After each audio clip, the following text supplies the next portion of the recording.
Good afternoon, or for those of you on the East Coast, good evening. My name is Steve Handel. I'm the Executive Director of Community College Initiatives for the College Board. And we're going to talk a little bit today about community colleges and the opportunities they provide for students to begin higher education or to retrain or retool for a new career. Right now it's May, and so for many students, they're just thinking about perhaps high school graduation and thinking about going to college perhaps for the first time. And as we'll discuss, community colleges are certainly an option for students who want to begin higher education there. For others of you, perhaps the letters you received in the mail about the four-year institutions you are interested in attending perhaps did not turn out precisely as you wanted, or perhaps you decide it just isn't the right time to begin at that four-year institution. Again, through the process of transfer, what we'll spend most of our time today talking about, provides an opportunity for you to begin college and also think about that four-year degree you'd like to achieve. As I said earlier, I'm with the College Board, and I head up our National Office of Community College Initiatives. And through our office there, we talk with students, with families, with educators at community colleges and at four-year institutions about the transfer process, about the advantages of attending community colleges, about financial aid, about admissions, about the whole range of opportunities that community colleges provide. And so that's what we're going to talk about a little bit today, but we're going to focus mostly on the transfer process. So let's talk a little bit right now about what we're going to cover. And I've got some technical glitches right here, and I'll be right with you.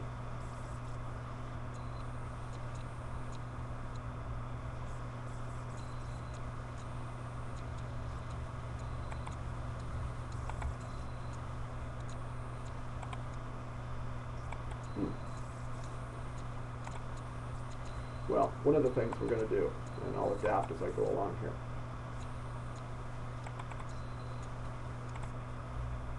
is the topics that we're going to cover.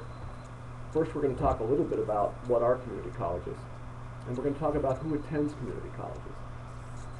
Talk a little bit about that. We'll cover why should you perhaps consider a community college, given what you know and what you plan to do. We're also going to talk about what it takes to enroll in a community college, what the application process is like, what kind of material you're going to need to get together in order to apply. We're also going to talk about how you can be a success at community colleges, how you can prepare yourself to do well at two-year institutions and then transfer to a four-year institution. And then finally, we're going to talk a little bit about some of the challenges facing community college transfer students, some of the things they face in making the transition from a two-year to a four-year institution. After that, we'll have some time for some questions, and we'll take them right here. So let's talk first about who attends and what are community colleges. Community colleges, as you may know, are often referred to as two-year institutions. That's sort of an old title for these institutions because the original idea was for these institutions to enroll students for a couple of years and then transfer to a four-year college or university. But as students' lives have changed, as their commitments have changed, the moniker two-year institution doesn't really make much sense because a lot of students will go part-time, maybe going full-time and part-time again to attend these various institutions. And will often be at community colleges a lot longer than simply 2 years. But they are open admission institutions, and that's probably their most remarkable feature, is the fact that community colleges, since they were developed in the 1900s, are open to any student that can benefit from its programs and services. Usually you need a high school diploma or a GED, but usually there are no other requirements to attend a community college other than that. And what they offer there is the same as a college anywhere. You'll see a raft of liberal arts courses, you'll see some vocationally oriented courses, you'll see workforce related courses. It's very much like any other college anywhere, except that it's developed to accommodate the needs of a broad span of students throughout the United States, who may or may not have prepared well for college necessarily in high school, or have gone into the workforce and now want to return and retool, or get a new career, or perhaps earn a four-year degree. So who attends community colleges? Well, that's a good question. A lot of people actually attend. Over 8 million students attend community colleges in the U.S. Community colleges enroll nearly half of all undergraduates in the United States. It's a startling number, and often not known. that community colleges are the largest sector of higher education in America, dwarfing virtually every other sector in the country, and frankly around the world. These colleges are also among the most diverse in the United States, welcoming students from a variety of ethnic, racial, and socioeconomic backgrounds. Take a look at this slide. You can see here the relative breakdown of community colleges throughout the United States, and you can see that public two-year community colleges have about 45% of all undergraduates in America, compared to a much lower percentage of other schools, including the four-year institutions that are private or for-profit. So they're very large institutions, and many, many students attend them. Why should you consider a community college? Well, it's a fair question. Depends on your particular interests and needs. Depends on how you did, for instance, in high school. Also depends on your particular goals. But let's talk generally about some of the things you might want to consider. Well, they are open admission. So if you haven't really thought about going to college, if you haven't really prepared about going to college, open admission allows you to at least get your feet wet, and be able to start at a community college in a way that you may not be able to do at a four-year institution. They're also low cost. Many of these institutions, depending on the state you're in, are half to almost 60% less costly in terms of tuition and fees as to what you might pay at a four-year institution. They're also geographically accessible. One statistic indicates that there is a community college within driving distance of 90% of the American population. There's over 1,200 community colleges around the country. And often they're so available, they may just be down the street from where you live. As I said earlier, they welcome a very diverse student body, a variety of students, all ages, socioeconomic backgrounds, and that creates a certain energy. It creates a certain distinctiveness of these institutions. Also, as I mentioned earlier, these are fully accredited institutions of higher education. They're not four-year institutions, they are two-year institutions, but nonetheless they are college, and college standards apply. Now, you may not know this, but most new students attending a community college want to transfer. Some people indicate that, well, the community colleges are really there for older workers, for instance, to come back and retrain and get a new career, and community colleges do that and do that very well. But most new students who are just beginning their college careers actually want to transfer and earn a baccalaureate degree. Take a look at this statistic here. By and large, most new first-time students who begin at a community college are interested in a variety of goals, but mostly they're interested in transfer and earning a four-year degree. In fact, the interest has only increased in the past 15 years. The Department of Education reports, for instance, that nearly 80% of all new first-time community college students want to begin there and work towards transferring the baccalaureate degree. And as you can see from the chart there, students from a variety of backgrounds, different demographic characteristics, all are primarily interested when they begin at a community college to transfer and earn that baccalaureate degree. So for those of you who are thinking about a community college, and those of you who are thinking that perhaps you didn't get into the four-year institution that you wanted to get into and may need to settle, for instance, to a community college, you're not really settling at all. Because community colleges are designed to do precisely what you want to do. And they have a number of students already focused on doing that, which is transfer. So I think you'll be encouraged by that. So what does it take to enroll in a community college? Now, you might say, well, it's already May, and if you haven't really thought about going to college, or if the news from the four-year institution wasn't what you wanted to hear, how could you possibly get yourself ready to apply for college now, particularly if you want to start in the fall? Well, actually, community colleges make it quite easy for you. The application process, in some ways, is similar to what you completed, for instance, if you applied to a four-year institution. But in many ways, it's far easier. Usually the applications themselves are 2 or 3 pages mostly in length. You can file an application oftentimes online, at the very least in person. You would send your transcripts from your high school or any other colleges that you may have attended, and you might also be asked to send if you have any AP scores or SAT, ACT scores as well, although the SAT, ACT is rarely required for admission to a community college. In fact, most community colleges don't require it at all. Now you also need to do some other things though that are a little bit different than perhaps applying and starting at a four-year institution. One is you would probably be asked to take a placement exam. Now a placement exam is simply a test that finds out whether or not you have the college level skills to be successful at a community college. Now remember earlier when I said community colleges are open admission, and that's true. Anyone can come to a community college. But the important thing is they want to make sure they bring students in who have the skills to be able to do the work that's required of them. So they will usually have a placement exam. Usually it's in mathematics, or perhaps it's in English, or English composition. Sometimes it's in chemistry, depending on the various areas that you're going in, just to make sure that you have those skills intact. Now you need to take these placement exams seriously. So if you are going to be going to a community college, find out from the website how you can take some practice exams. Find out what they're going to cover, and study up for it. For instance, if you are getting a placement exam in mathematics, it may have been 2 or 3 or maybe even 4 years since you last took a math course. And since they may be testing you on some basics in finite math or algebra, you want to study up a little bit. Also, many community colleges have orientation courses or opportunities to work with a counselor. You should really take advantage of that as well. So as part of the application process, they may suggest that you look to online orientation, or that you come to campus and meet with a counselor. I highly advise that you take part in that. Even though sometimes people see community colleges, two-year institutions as very informal places, you really need to take it seriously. And one way you do that is by taking the suggestions that they provide you.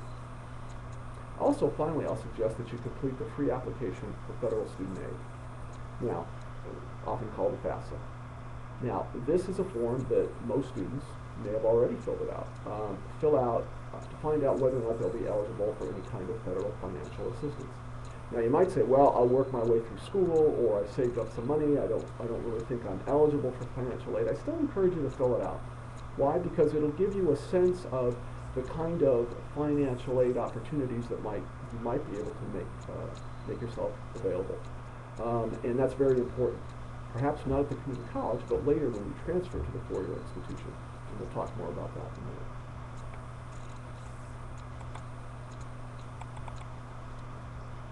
Okay. Let's talk about how you should prepare for success at a community college and transfer to a four-year institution. There are some discernible behaviors and a variety of activities that the research has demonstrated to be very important in student success when they come to a community college. Now, I know some people, again, have these myths. They basically argue that, well, it's a community college, it's open admission, how hard could it be? But in fact, it is college, as I've mentioned before. And like any college, you need to take it seriously. Like any commitment, you need to take seriously. And a good deal of that is in line with certain kinds of behaviors that have distinguished students and have distinguished their work at community colleges. So let's talk a little bit about that. Some of it's in educational planning. We're going to talk a little bit about the kinds of coursework that you should engage in while you're at the community college. We'll talk a little bit about the enrollment intensity, or the enrollment level. Should I go full-time? Should I go part-time? And finally, we'll also talk about a transfer timetable, how you want to plan your time at the community college, how you want to think about the time that you're there at that community college. So let's get started. Now, I'm having some technical difficulties here, so I'm going to see if, there we go, it's working now. So, how important is an educational plan? In 2 words, very important. So what do I mean by that? Well, you need to make a plan even if it's tentative. A plan, even a tentative plan, distinguishes those students who are, I think, committed to the work that they want to do in college and those who are not. Now, community college, again, is oftentimes seen as a very informal place. They allow full-time, part-time enrollment. Students are often commuter students. They come to campus, they leave campus. But we've seen that students who begin college, even if they have a tentative plan, even if it's no more specific than saying, I'm interested in transfer and going to a four-year institution, are really more self-directed than those who simply take a collection of classes without really having some ideas in mind. Now, I know what you're thinking. You think, well, I'm not sure what I want to major in, I'm not altogether sure that I'm going to stick with it. That's fine. That's fine. The idea is you at least give yourself an idea of a tentative plan, and you begin working toward that. All of college's experience is about exploration, and you will change. In fact, I predict that you will probably change your major or maybe change your goal. But that's okay, because that's the kind of goal-directed behavior that distinguishes successful students. As I said, students with an educational direction make greater academic progress compared to students who do not have a plan at all. So keep that in mind. What courses are most important for transfer success? Well, every course you take, of course, is important, and you want to do as well as you can in all of your college level courses, because it's that transcript, that record of achievement, which will distinguish not only your record for transfer, but if you want to go on to graduate school or professional school or something like that. So let me start by just saying everything's important. But with that said, some of the research indicates that perhaps the most important initial courses are English composition and mathematics. Why is that? You're probably saying, well, I don't want to be a writer, and I don't really want to do a lot of work in math. But both of these skills are the kind of coin of the realm, if you will, the kinds of skills that will help you will help you succeed in all of your other college courses. Being able to read and to write well, and being able to do quantitative reasoning at some level, are actually distinguished students who do well in college. Now, I'm not saying you have to be a fabulous creative writer, nor am I saying you have to take calculus.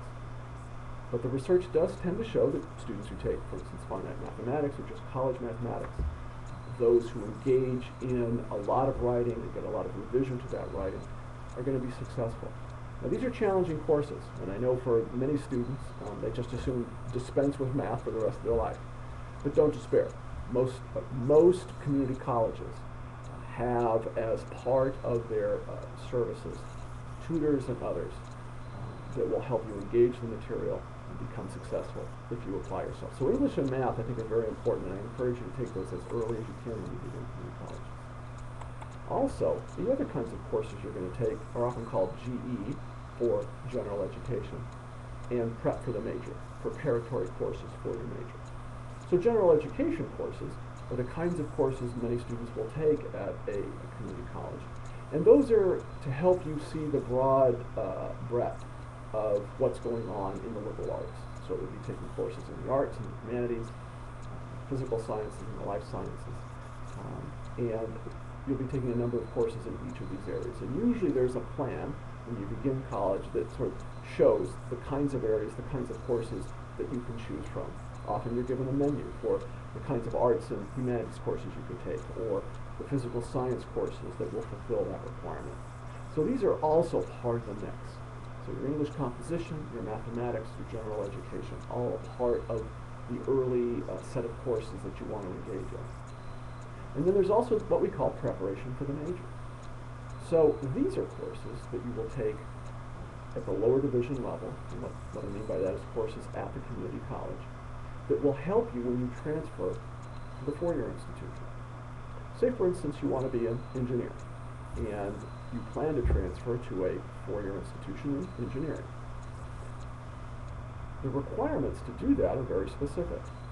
So, for instance, the four-year institution will say, okay, if you want to transfer to us in the engineering program, it's very important that as a freshman and a sophomore you take these math courses, these physics courses, these chemistry courses, these other science courses.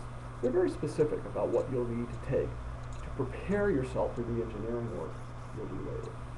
Similarly, if you're an English major, an English literature major, and you want to transfer to a four-year institution in English literature, well, that four-year institution will assume that you've taken the lower division courses in basic English literature, with large survey courses of literature, and read the kinds of books that provide the foundation for your work when you transfer.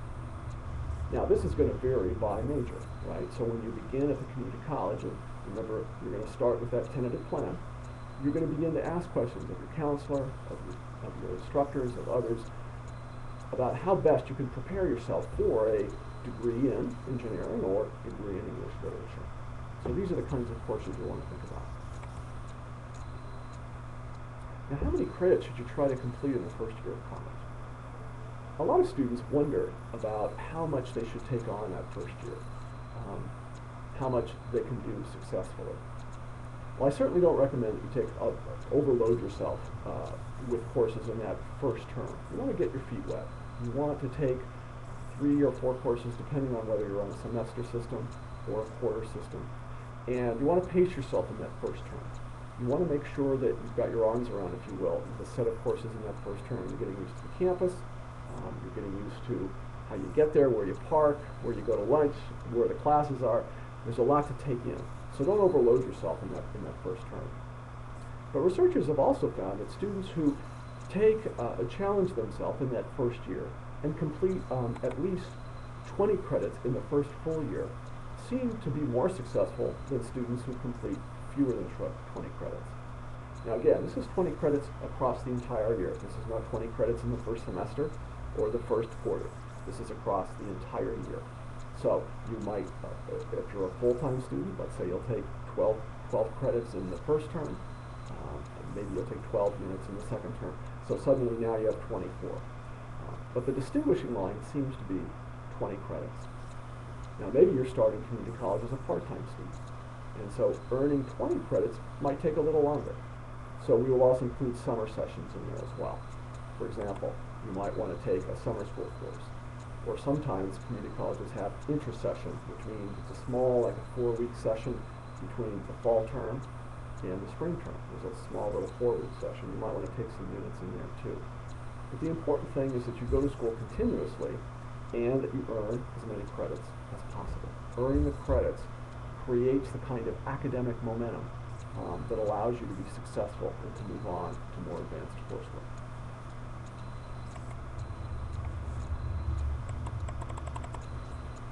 Should you attend a community college full-time or part-time? Well, community colleges allow students to do either. Most four-year institutions do not. So the important thing to keep in mind is if you were planning to attend a four-year institution and for whatever reason are unable now to do so and are attending a community college instead, my advice is to go full-time. So if you already have the resources and you are already intending to go full-time, my advice is to go full-time. We know that students who attend college full-time obviously complete their coursework quicker, complete their degrees more quickly than students that attend part-time. But they also create a certain academic momentum in terms of the work that they do, the grades that they earn, and ultimately the degrees that they are able to obtain. Now, if you were thinking, well, I can only really go part-time for a variety of reasons. Maybe I have a family member to take care of, or maybe I have a full-time job and I'm required to be at that job and it's difficult for me to go to college full-time. Whatever that reason might be, community colleges will allow you to go part-time. Now part-time is usually anything other than 12 credits per term. So that's anything under 3 or 4 courses per term. So if you are going full-time, if you are going part-time, the important point to remember is to remain continuously enrolled. The students that seem to have the greatest difficulty, who go part-time, are those who start and then stop, and then start and then stop. Because ultimately they might go part-time but then stay out a term and then never start again. So again, all of this discussion today is really about creating a certain kind of academic momentum. And you can create that best being enrolled full-time, but you can also create momentum going part-time if that's all you're able to do, by continuing to go to classes every term. So maybe you have 1 or 2 courses, but you have one every term. It'll take you longer to complete your degree, but you'll complete it. Now, should you transfer to a 4-year institution as a freshman, as a sophomore, as a junior? Well, the question there is again going to be dependent on a variety of factors. It's going to depend on the program you're in, on the major you're studying, or both. For example, some schools, some 4-year institutions would like individuals to be at the community college no longer than 1 year and then transfer as a sophomore student. Other institutions would prefer that students complete all of their general education at the community college over a course of 2 or 3 years and then transfer as juniors. Now, the transfer line, the transfer junior line, is around 60 credits. So that's roughly 30 credits for those 2 years. That's going to be a little bit longer if you're going part-time, right? It's going to take you a little bit longer to do that. But the important point is that you understand what the four-year institution's expectations are for you. I will say, although I'm speaking to a general audience nationally, most of the time, four-year institutions would like you to transfer in as a junior. Why is that? Well, because first of all, you've established yourself at the community college. You've created enough coursework and you have a GPA that you can then present to the four-year institution that shows that you can do the work. Also, by transferring as a junior, you also are able to complete oftentimes all of the lower division general education coursework that you're going to need, as well as the courses you need to prepare for your major. So that once you transfer to that four-year institution, you're going to be ready to go right into your major. Go right into what we call the upper division courses and begin focusing deeply into that major area. Now again, transferring as a junior, I think is probably standard, but it's not complete. Some places, some four-year institutions have different ideas about when you should transfer, so you need to definitely stay in touch with them. As I said, many students transfer as juniors, completing their general education courses at the community college, and once you get that out of the way, you can then focus on the major. This is a question I get a lot. How can I make my application to the transfer destination, that is your four-year institution, as strong as possible? Well, it works a little bit like applying as a freshman. I mean, you want to achieve a strong GPA. So all the courses you take are important courses, and you want to do as well as you can in them. Some you'll do better than others, obviously. But take every course seriously. Four-year institutions are also interested in the pattern of courses that you'll take. And they'll pay special attention to the type and number of courses you complete. So if you're, again, going to an engineering school, say, they're going to be very interested that you have taken the preparation for the major courses that we spoke to earlier, the math and the chemistry and the other courses, the physics. They're going to want to see those on your transcript, and they're going to want to see that you did well in them. They don't want to transfer in a student who's not prepared to do the upper division work. It's the same logic, of course, that applies if you applied as a high school student to a freshman to a four-year institution. They want to make sure that you have taken the courses that are necessary to make you a success wherever you end up. So that's going to be very, very important. So, strong GPA, complete a coherent course pattern that sort of goes along with your major, or at least the general education plan. You notice that I said nothing about an admissions test. Some schools might ask, some four-year institutions might ask for your SAT score or an ACT score. Most will not, in my understanding. Most will not. And there really isn't any sort of transfer assessment that you would present to a four-year institution.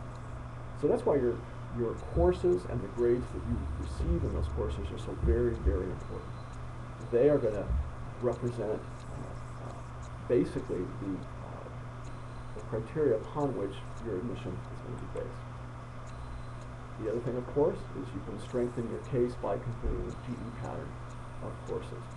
So if you know what four-year institution you want to go to and they have a certain general education pattern they want you to complete, if you complete that and present that as part of your application, I think that also makes you a very strong candidate. Finally, earning an AA degree, an Associate's in Arts degree. That's what we call a two-year degree. Many states, I'm thinking of Florida, and I'm thinking of a couple of others, actually require that students complete the AA degree as part of the transfer process to attend the public, for instance in Florida, public four-year institution in Florida. So part of maintaining or presenting a very strong application is earning that Associate's in Arts degree. Now that's not true in every state. Some states don't require an AA degree. So you'll want to investigate that. We'll talk about the value of the AA degree next. So what are the most common challenges facing community college transfer students? What do they usually face most often when they're planning and debating whether or not they want to transfer? Well, let's talk a little bit about those. The biggest question, how can I assure that my courses will transfer to a four-year institution? That's huge. And I think that's probably the biggest concern of every transfer student. It certainly was for me when I was a transfer student a million years ago. How will I be sure that the courses I complete at the community college will be accepted by the four-year institution? Well, stay in touch with your counselor. Or stay in touch with the advising resources available at your community college. Most community colleges work very, very closely with their local four-year institutions. So they have planning sheets and other information on the web or in paper version that show you what the transfer institution has as a GE plan, or indicates these are the courses you need to take to transfer as an engineer. So stay in touch with that counseling information. It's interesting when they do surveys with community college students and they ask them how often they visit with a counselor or at least obtain information about how to transfer, very few actually avail themselves of it. So be sure to use the web resources and the counselors on your campus. They're gonna set you in the right direction. You need also to reach out to the four-year institutions you're planning to attend. So as a transfer student, you're probably preparing for more than one four-year transfer institution. You're probably preparing for 2 or 3. So you'll want to reach out to those institutions in terms of their requirements. With the internet now, a good deal of the information that was oftentimes very difficult to get your hands on is often very much available if students do the work to dig a little bit. Oftentimes there's sort of e-advising at four-year institutions, or at the very least what they call articulation agreements between 2 and 4-year institutions. What's an articulation agreement? Well, all that is an agreement between the 2 colleges that the four-year college will accept the credit from the 2-year college. Or the four-year college will say, we'll accept these specific courses, but not these. Now the point of doing that, of course, is to make it clear to students the important courses that they need to take, and to assure them, to provide some confidence to them, that the courses they're completing at the 2-year institution will transfer to the 4-year institution. Use online articulation resources. Many states now have online databases in which a student can pull up a particular school that they're attending, it's a community college. They will then pull up the 4-year institution that they're interested in attending, and they'll do a match. In other words, the internet program will say, these are the courses at the 4-year institution that you can complete at the 2-year institution, and that they will transfer.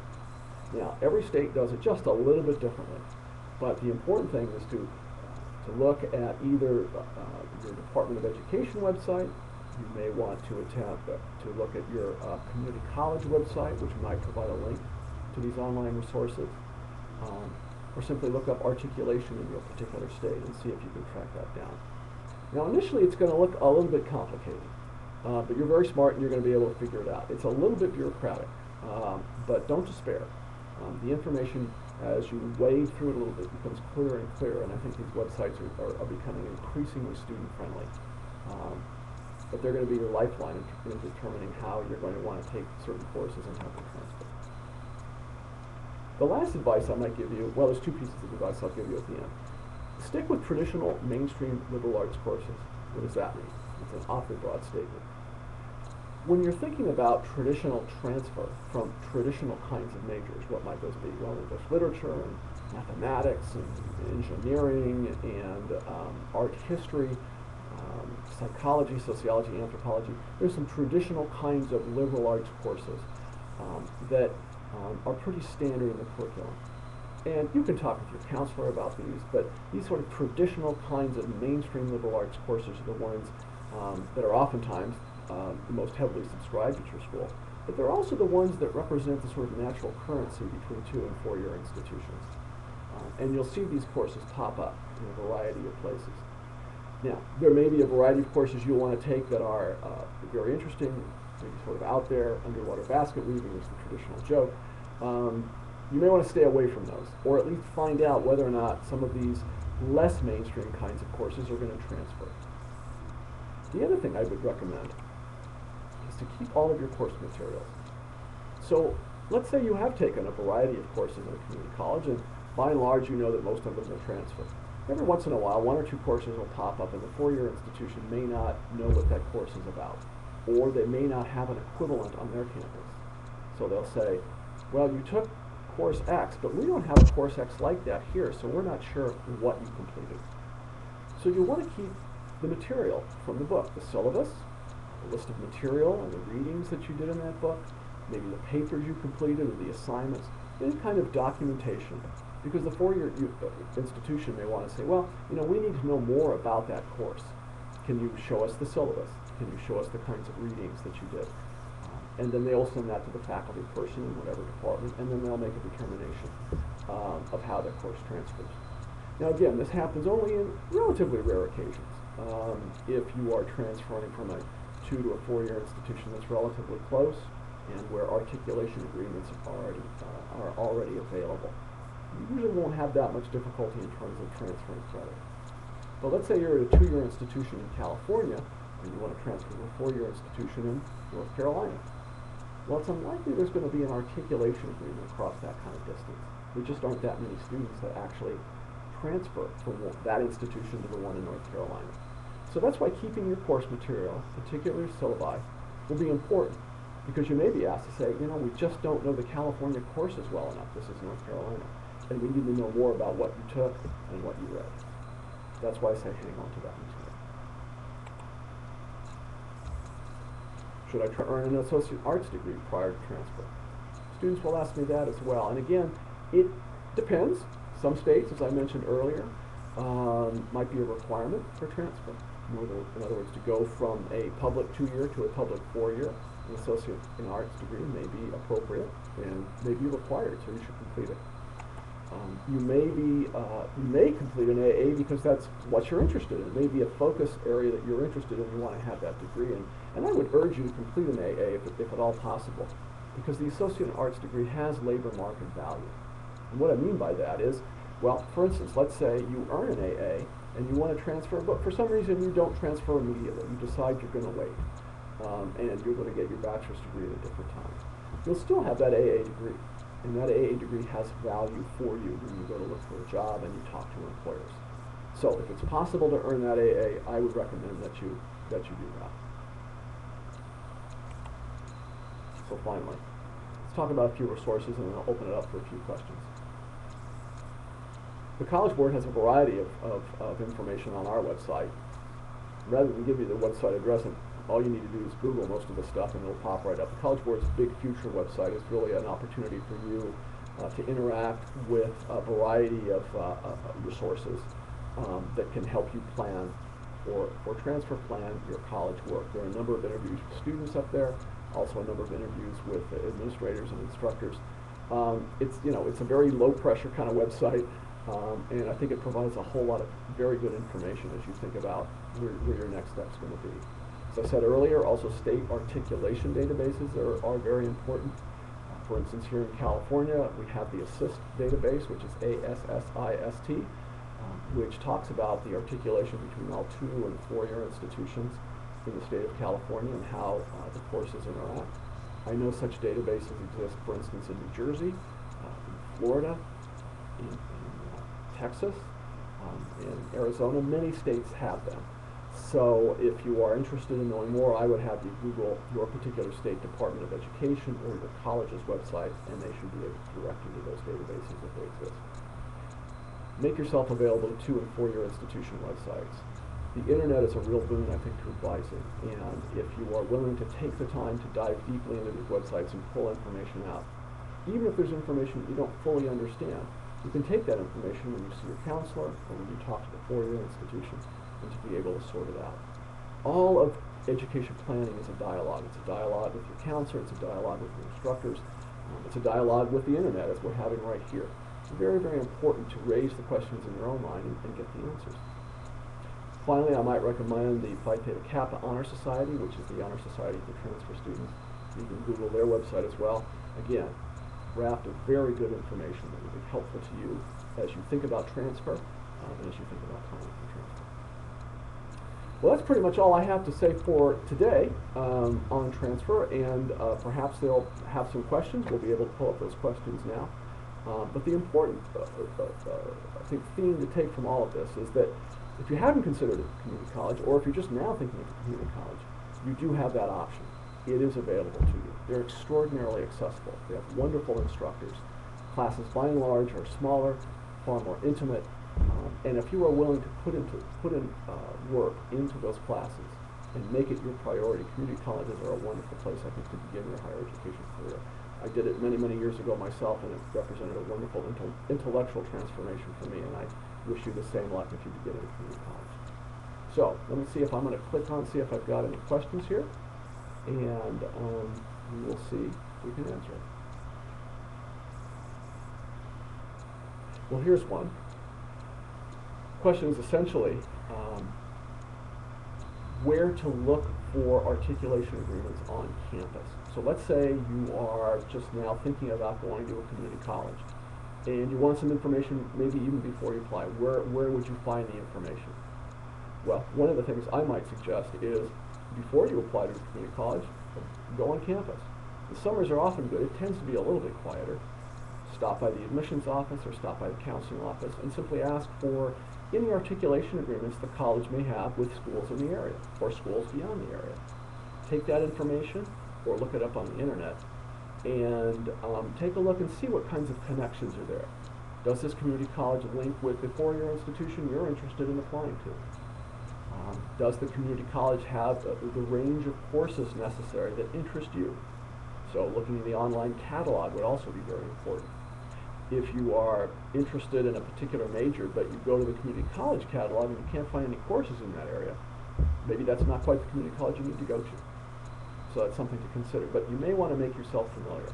And that actually, another question that comes up is also about whether or not visiting a community college is an important thing to do. And I would argue very much that it is.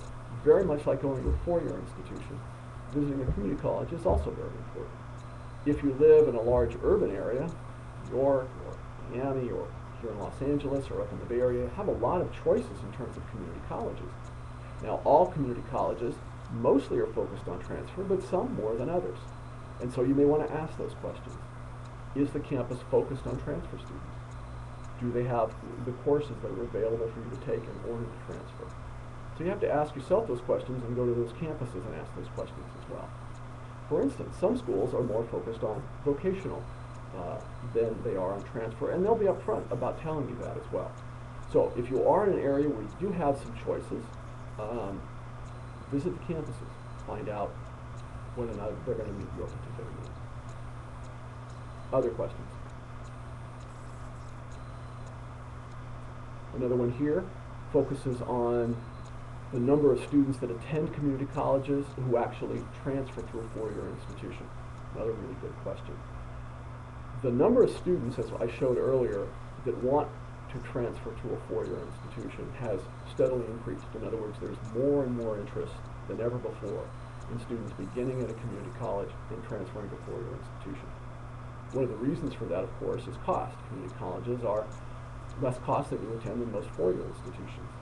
So it appears to be a good value to begin and do a couple of years at a community college and then make that transfer to the more expensive four-year institution. But how many students actually succeed?